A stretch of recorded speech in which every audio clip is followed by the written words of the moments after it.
Do you think that net neutrality is about the only way internet providers control the flow of information? Well, what if I told you it went further or not as far, depending on how you look at the issue?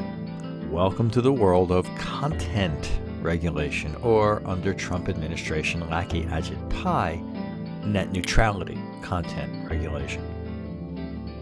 Even before I wrote the piece you see linked above, calling Mr. Pai a Trump Administration Lackey, Ajit Pai had overstepped his reach.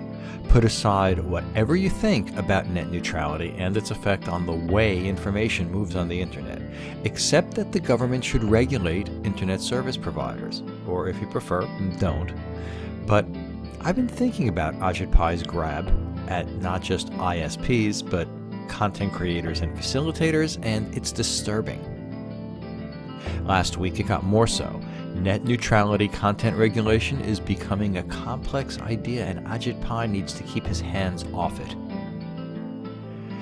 Discussions on the definition of journalism, or who qualifies as a journalist, aside, well, this has been brewing for quite a while. Facebook's controversy with Cambridge Analytica is bringing it back in a big way. Is Facebook a media outlet? Obviously. I said obviously. Facebook is a media outlet, among other things. What's troubling is that Facebook's self-evaluation changes every time they want to tell a different story. That's a strong argument for regulation defining the issue, and of course that regulation would come from the government, but not from Ajit Pai's FCC, not unless Facebook also fits the definition of broadcaster.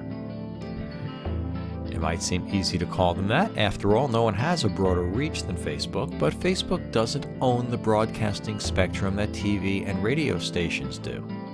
It also isn't a telecommunications provider like an ISP with that swath of bandwidth under its control. So the definition of journalistic outlet is a bit trickier.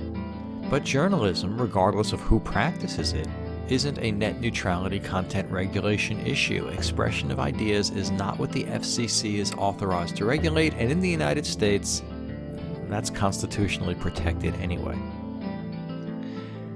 What Facebook is responsible for is a tricky issue. They're absolutely guilty of not protecting data well enough and likely of abusing your data themselves. And I have a hard time seeing Facebook as not a source of journalism. But a broadcaster Facebook is not, and if you see a weasel like Ajit Pai so much as looking in Facebook direction, you need to be concerned.